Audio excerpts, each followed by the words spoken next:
дар доираи сафари корӣ асосгузори сулҳу ваҳдати миллӣ пешвои миллат президенти ҷумҳурии тоҷикистон муҳтарам эмомалӣ раҳмон бахшида ба ҷашни 30-солагии истиқлоли давлатии ҷумҳурии тоҷикистон бо иштироки намояндаи ҳукумати тоҷикистон вазири молияи тоҷикистон дар ноҳияи восеъ дар деҳаи кадучи ҷамоати деҳоти ба номи мирзоалӣ вайсов бинои нави маркази саломатии кадучи рақами 3 мавриди истифода қарор дода шуд.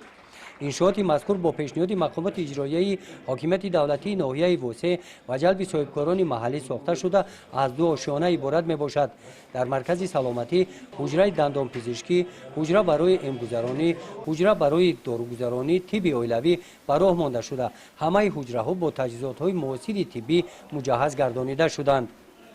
дар деҳа ҳамин хел маркази саломатӣ барои худи шаҳрвандон дар худи ҳамин деҳаи дашти дилӣ набуд, нуқсон буд, камбудӣ буд. шаҳрвандон қариб 2 километр аз ин ҷо рафта шаб ё ки дигар рӯзҳо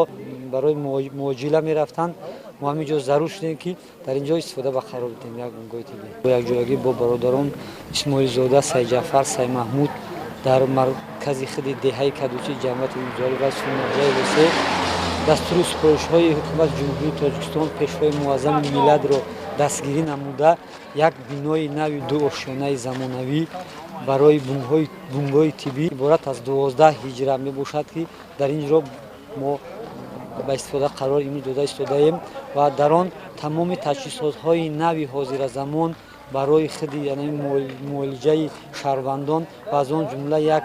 ҳуҷраи барои дандонпизишкӣ ки ба ҳама таҷҳизотҳои нави ҳозиразамон ва 12 дигар 12 ҳиҷра барои худи муолиҷаи шаҳрвандон дар ин ҷо мо имрӯз ба истифода метиҳем ва мо бо ташаббуси ҳукумати ҷумҳурии тоҷикистон бо дастгириҳои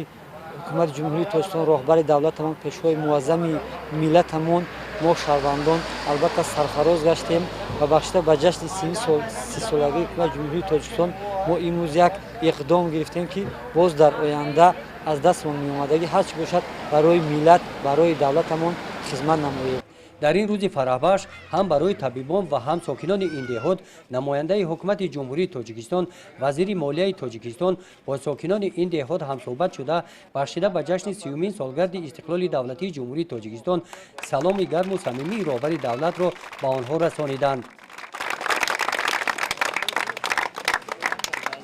дар ин рӯз бо иштироки намояндагони ҳукумати ҷумҳурии тоҷикистон вазири молияи тоҷикистон ва бо иштироки вазири тандурустӣ ва ҳифзи иҷтимоии аҳолӣ дар деҳаи тозқалъа ҷамоати деҳоти ба номи миралӣ маҳмадалиев иншооти нави иҷтимоӣ хусусӣ маркази ташхиси табобатӣ маркази саломатӣ ва таваллудхона ба номи фазила мавриди истифода қарор дода шуд.